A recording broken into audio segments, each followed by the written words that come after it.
Bienvenidos, esto es Radio Sefarad y estas son las noticias. Comenzamos con los titulares de hoy.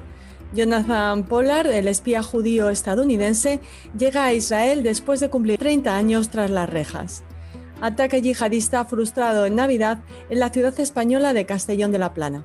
Supuesto ataque israelí contra arsenales de Hezbollah en Siria. El agitado avíspero político israelí tras la convocatoria de nuevas elecciones. Estos son nuestros titulares de hoy, de unas noticias que comenta Jorge Rosenblum. Hola, Jorge. Hola, Raquel. Después iremos a la agenda cultural. Comenzamos con la primera de las noticias. El espía judío estadounidense Jonathan Pollard, que cumplió 30 años tras las rejas después de haber sido condenado por vender documentos clasificados a Israel, llegó con su esposa Esther a este país, a Israel, en la madrugada del martes al miércoles. Israel confirió a Pollard, actualmente de 66 años, la ciudadanía en 1995 y ha llegado al país con intenciones de inmigrar y radicarse en Jerusalén. Trabajaba como analista de la Marina de Estados Unidos y fue detenido en 1985 y condenado a cadena perpetua en 1987. En 2015 fue dispuesto bajo el régimen de libertad condicional por 5 años con una restricción que le impedía viajar al exterior. El presidente electo, Joe Biden, quien se desempeñó como vicepresidente bajo la administración Obama, declaró en el pasado su fuerte oposición a la libertad de Pollard. El matrimonio llegó en un avión privado del multimillonario estadounidense Sheldon Adelson y en la pista de aterrizaje del aeropuerto fue recibido por el primer ministro Benjamin Netanyahu, quien le entregó su nuevo documento de identidad israelí después de que Pollard se quitara la mascarilla y besara de rodillas la pista de aterrizaje. El matrimonio Pollard deberá ingresar en cuarentena, como todas las personas que entran a Israel. Bueno, esto es una historia muy larga, como decimos, más de 30 años, que lleva 35 años, que lleva esta historia desde el año 85, en que fue detenido y juzgado, luego encarcelado, y luego de salir, después de esos 30 años, también se pasó unos cuantos años en libertad dentro de Estados Unidos, pero que no podía salir del país. Y ahora esto está a punto de culminar. Si digo a punto porque aunque esta ha sido la llegada de Pollard a Israel, no se pueden quedar porque su mujer está enferma de cáncer y está con un tratamiento que no puede, digamos, eludir en los hospitales de Estados Unidos que la tratan. Así que se supone que en cuanto supere este ciclo de tratamiento podrán trasladarse a Israel definitivamente y cerrar este capítulo doloroso, entre otras cosas porque ha sido una historia un poco extraña, porque Estados Unidos e Israel se consideran aliados y amigos, y el hecho de que se detectara a alguien espiando a los Estados Unidos a favor de Israel fue un punto bastante conflictivo en las relaciones entre ambos países. Y dentro de lo que es Estados Unidos, pues este tipo de situaciones nunca se superan, nunca se perdonan, a pesar de que se hagan en favor de países amigos. Me imagino que la información que pasaron no atentó contra la seguridad nacional de Estados Unidos, pero aún así ha sido considerado como alta traición y por lo tanto, pues así fue juzgado, condenado y ha cumplido su sentencia. Esperemos que el señor Pollard y su mujer puedan disfrutar de los últimos años en el ambiente en que ellos quisieron estar desde hace mucho tiempo. La policía española investiga como un ataque yihadista frustrado un suceso callejero ocurrido el pasado día de Navidad en la ciudad levantina de Castellón de la Plana, en el que fue detenido un ciudadano marroquí que, armado con un machete y al grito de "Alá Akbar, os voy a matar", amenazaba a las personas con las que se cruzaba en la calle. El detenido es primo de un yihadista que residió en Castellón antes de desplazarse a Siria para luchar en las filas de Daesh y que fue arrestado hace un año en Estambul cuando intentaba retornar a Europa, aunque en la actualidad está encarcelado en Marruecos. El detenido ahora se lanzó con su machete de 35 centímetros contra 2 agentes uniformados que sufrieron contusiones pero lograron inmovilizarle. Además del machete, el arrestado portaba una navaja. El incidente guarda similitudes con recientes atentados ocurridos en otros países europeos. El detenido contaba con numerosos antecedentes penales, entre ellos por un delito de abuso sexual a menores. Con este arresto ya son 37 los presuntos yihadistas detenidos en España en 2020. Sí, aquí la noticia, lo que llama la atención es que se sepa recién ahora. Es decir, esto tuvo lugar en Navidad, que recordemos fue el viernes pasado. Y desde el viernes pasado yo es la primera noticia que he leído en la prensa sobre este incidente, que es muy grave, ¿no? Es decir, era alguien con un cuchillo de 35 centímetros que sacó para atacar a la gente que pasaba. Afortunadamente, pues se presentaron ahí los dos policías que estaban en la zona y lograron detenerle a pesar de que tuvieron algún rifirrafe, pero se ve que esta persona tampoco tenía mucha formación, entre comillas, para atentar, ¿no? Pero toda la inspiración y el móvil y las ganas de hacer daño y causar dolor y muerte a los demás. Así que bueno, me imagino que en este caso, dado que se atacó a dos agentes uniformados cuyo testimonio se servirá en el juicio, pues dentro de poco tendremos la posibilidad de decir que ya no es un supuesto o un presunto terrorista yihadista, sino que lo podremos decir con todas las letras. Y seguramente detrás de estos adjetivos está el que la noticia se retrasara en salir. Yo no sé si hubo presiones del propio gobierno para que así sea, porque no encuentro razón alguna para que esto no hubiera trascendido de forma urgente a todas las agencias de noticias del país y del exterior incluso, porque estamos hablando de atentados terroristas que lograron, digamos, bloquearse a último momento, pero con toda la intención de hacerlo. Continuamos. Violentas explosiones en el noroeste de la capital siria, poco después de la medianoche entre el martes y el miércoles, han sido atribuidas a un bombardeo de la aviación israelí sobre sitios y puestos de avanzada del grupo libanés chií Hezbollah y un batallón de la defensa aérea, provocando un muerto y 3 heridos, además de numerosos daños materiales. Al parecer, el ataque fue llevado a cabo por misiles que partieron desde el norte de la Galilea. Algunos expertos apuntan a que el ataque estuvo dirigido contra un depósito de armas destinadas a Hezbollah, cercano a una ruta de contrabando de armas que ha estado bastante inactiva en los últimos tiempos, pero que suele cobrar vida en el invierno.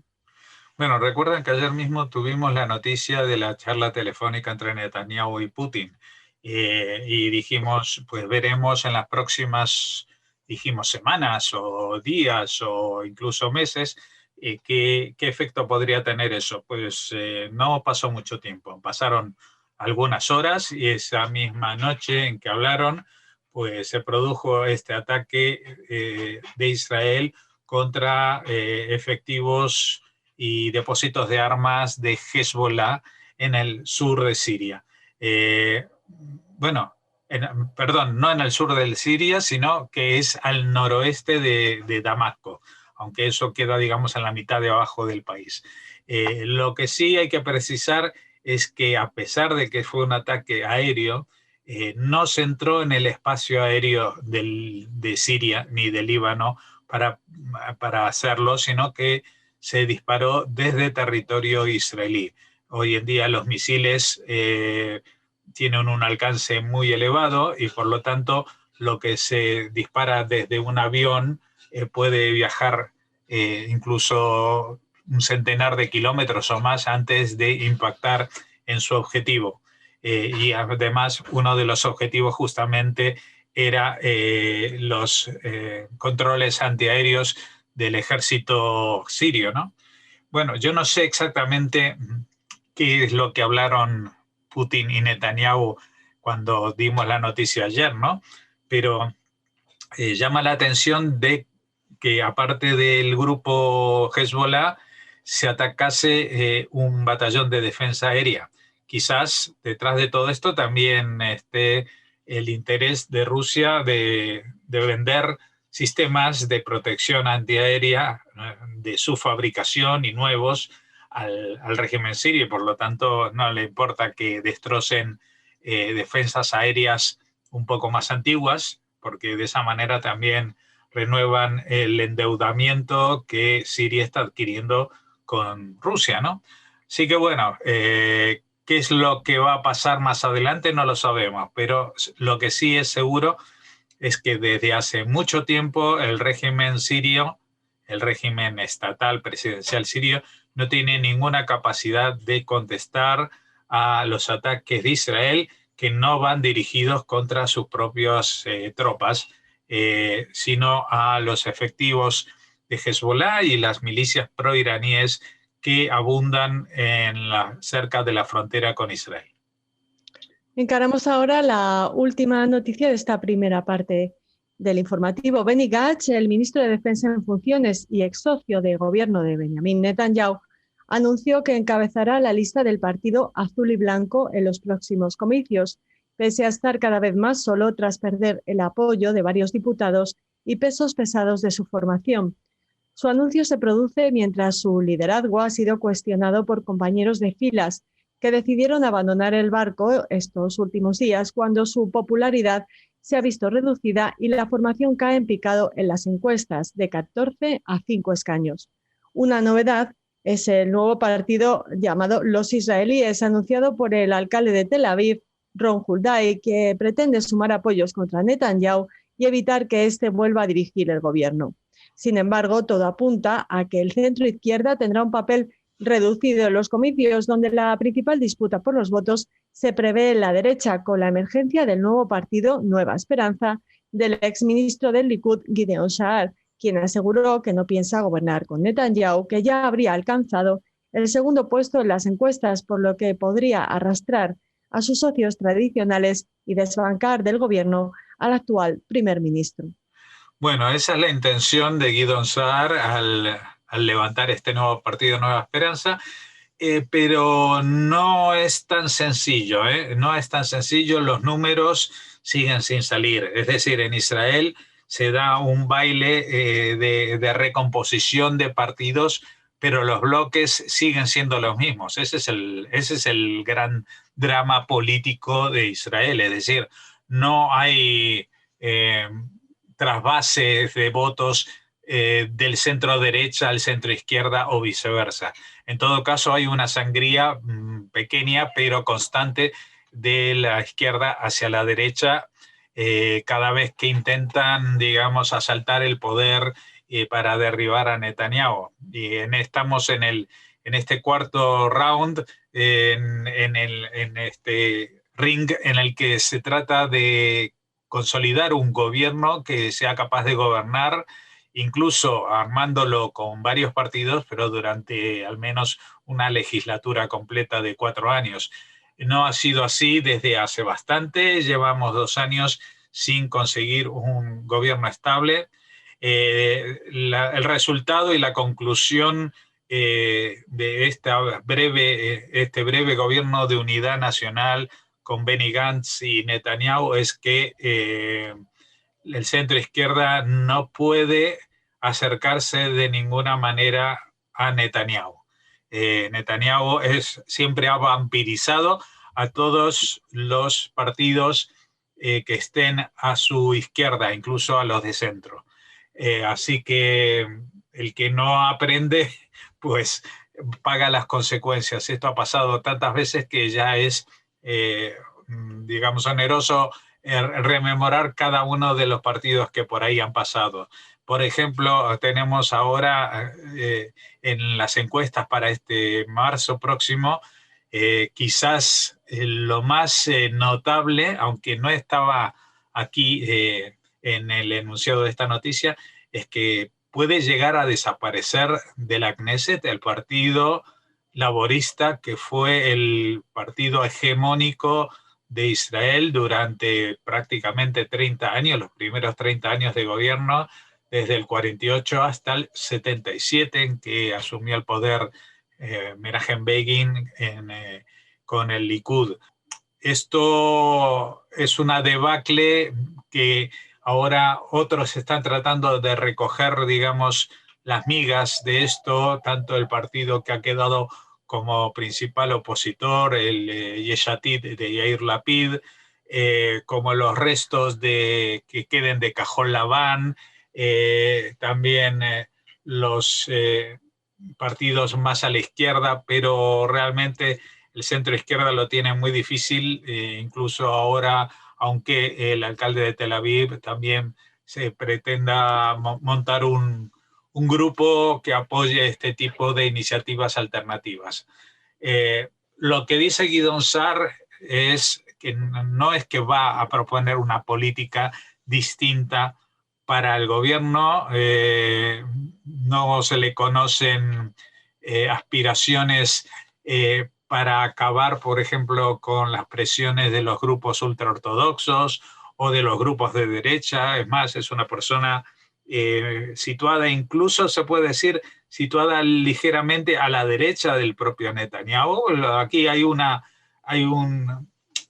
lucha personal en todo este escenario político en Israel ya de los últimos 10 años, que es acabar con la hegemonía de Netanyahu. Netanyahu tiene un gran apoyo popular, pero no tanto como el que se manifiesta después al armar los gobiernos. Es decir, siempre ha logrado reunir en torno a sí una coalición, pero a veces con hasta 7 partidos, es decir, que no le basta su presencia y su liderazgo en el Likud, que ni siquiera en las últimas elecciones fue el partido más votado. Pero, sin embargo, es el candidato al que otros partidos ven como el único capaz de tomar las riendas de la situación. Si bien a veces es por la situación de seguridad, otras veces por la situación económica y otras veces, como fue en este último año, la situación de la lucha contra la pandemia, en la cual pues, durante los primeros meses hubo muchos éxitos, pero no así en la segunda ola. Ahora esperemos que esta tercera ola pues, se apiade un poco de la población de Israel gracias al empeño que están poniendo en acelerar la vacunación, un ritmo de vacunación muy superior al de Europa, y que puede ser que para marzo o abril lleguen a vacunar a ese porcentaje de la población que constituye esa protección del rebaño que llaman, o inmunidad de rebaño frente a la pandemia. Acaba así la primera parte de este informativo. Les esperamos enseguida en la Agenda Cultural.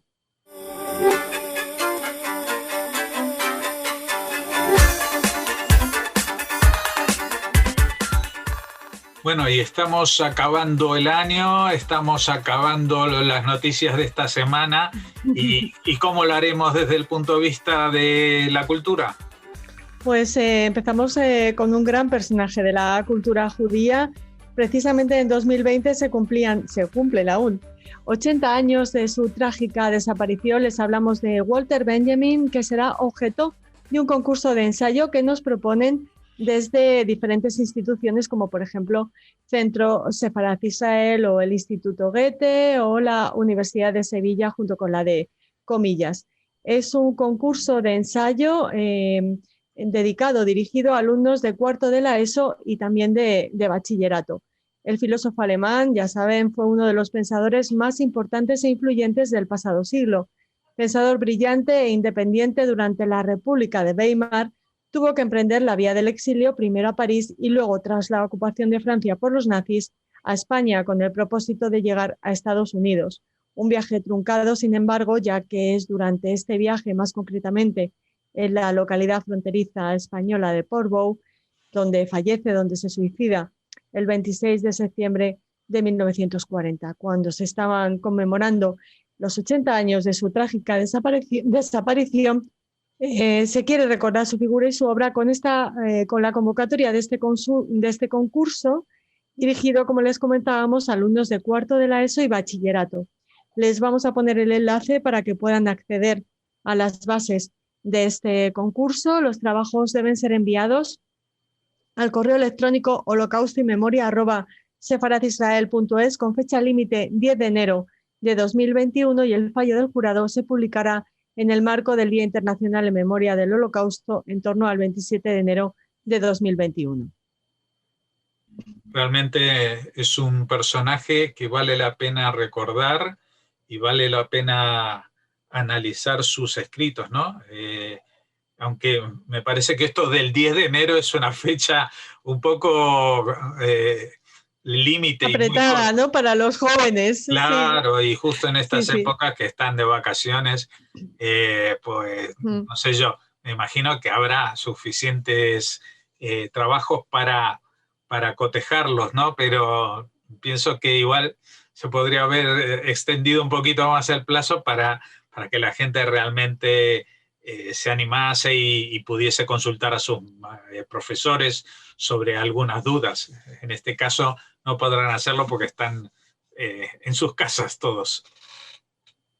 Bueno, me imagino, Jorge, que se habrá anunciado en los institutos y en los colegios Eso sí. con más antelación. Quiero pensar eso, ¿eh? Si no, si no, los pobres candidatos, los pobres concursantes van a tener que esforzarse mucho en estos días que para la mayoría son festivos. Bueno, continuamos con la agenda y nos trasladamos a Buenos Aires, porque allí el CIDICSEF, uno de nuestros colaboradores más antiguos y queridos, se enorgullece en editar una obra de altísimo interés para la historia de América.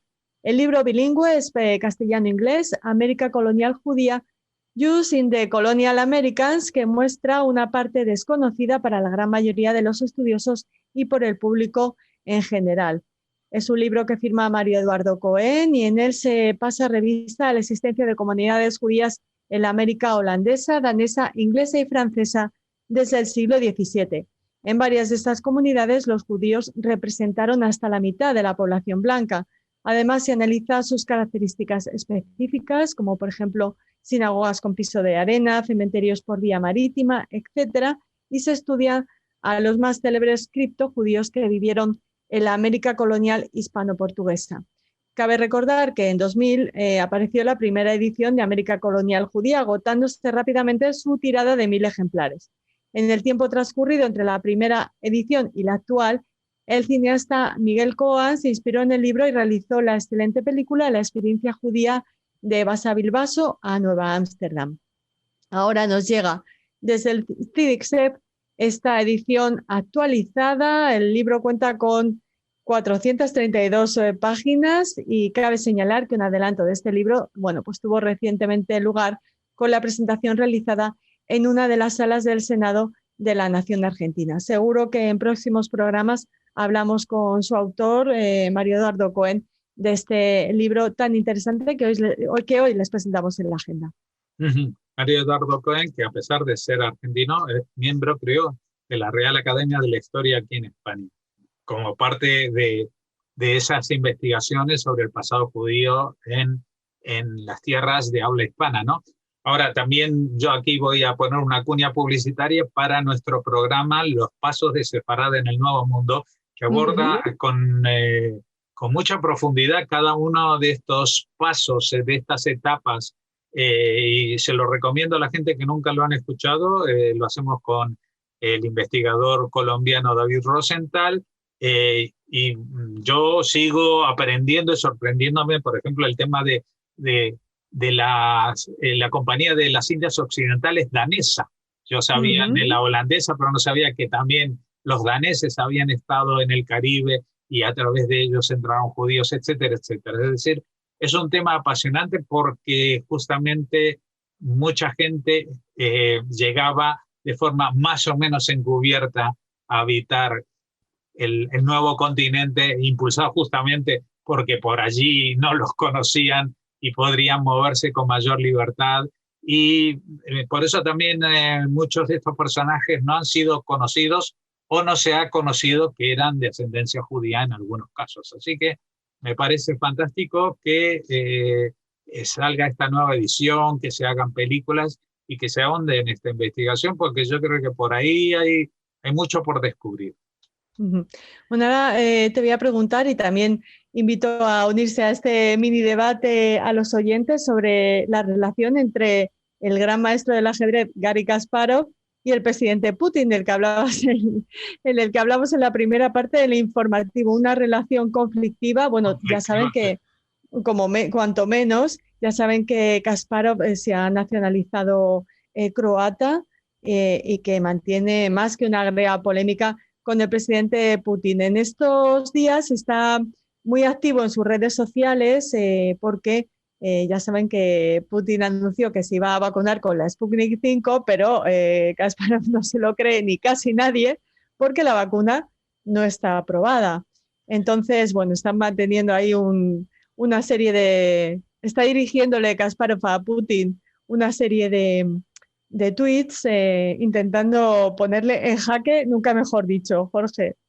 Bueno, que sepas que esta vacuna, no sé si en Rusia las estadísticas que se han dado son fiables, pero ya se está aplicando en la Argentina. Hay mucha gente que lo está cuestionando desde los sectores médicos, porque dicen que, bueno, que no se han hecho investigaciones ni publicaciones científicas acerca de la efectividad de la vacuna. Es decir, en general, todo el sistema hoy en día está tramitándose de forma irregular, acelerando los trámites, también la de Pfizer, la de Moderna, la de AstraZeneca, todos van un poco pasando por encima del papeleo para llegar a tiempo, pero con datos que han sido corroborados por la comunidad científica. En este caso, bueno, en el caso de Kasparov, es que antes de ser croata era opositor al régimen de Putin. Es decir, no solamente fue opositor al régimen soviético, sino que creo que llegó a formar un propio partido en Rusia y lo que pasa es que los que hacen eso o terminan más o menos envenenados con plutonio o terminan exiliados para salvar la vida, que es su caso, ¿no? Así que, bueno, a ver, incluso si Putin aparece en la tele fotografiándose, dándose la vacuna, nadie va a saber exactamente qué es lo que pasa ahí. Desgraciadamente es el líder de las fake news en todo el mundo, no solamente contando historias que salgan de su boca, sino con toda la maquinaria que hay hoy en día en Rusia al servicio del gobierno. Y no olvidemos que esta vacuna, la Sputnik 5, no es un emprendimiento privado de una farmacéutica, sino que es un emprendimiento estatal, es decir, una especie de sovietización de la pandemia. Y eso siempre huele mal, como también huele mal o olería mal si llegara a algún país la vacuna china, que tampoco brilla por su transparencia, ¿no? No, bueno, precisamente eso que contabas de que tal vez aparezcan imágenes de Putin siendo vacunado, bueno, pues nadie va a saber exactamente qué lleva, cuál es el vial que se utiliza. Y sobre lo último que comentabas, también Kasparov ha dicho, un país con un enorme programa de dopaje deportivo y un laboratorio de asesinatos con armas químicas podría producir y probar una vacuna confiable.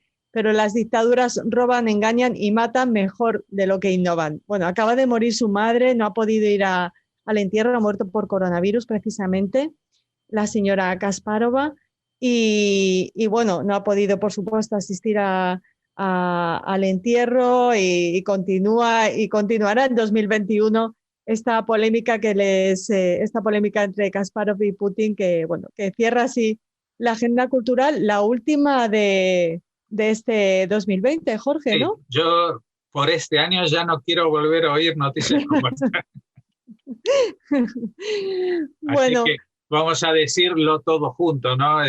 Toca decir Shabbat Shalom, toca decir Feliz Año Nuevo. En español solamente hoy no decimos Shana Tova porque es según el calendario gregoriano. Y lo único, el punto judío, es que vamos a saludar el Brit Milá de Jesús. Es decir, Jesús era un judío que a la semana de nacer, según el calendario Navidad, pues le correspondía la circuncisión el 1 de enero, que desde donde se cuenta que empieza el año, ¿no? Es decir, cuando un judío recibe su nombre sagrado, el Shem Kadosh. Pues muy bien, que lo celebremos todos con mucha salud y hasta el próximo informativo y hasta el próximo año.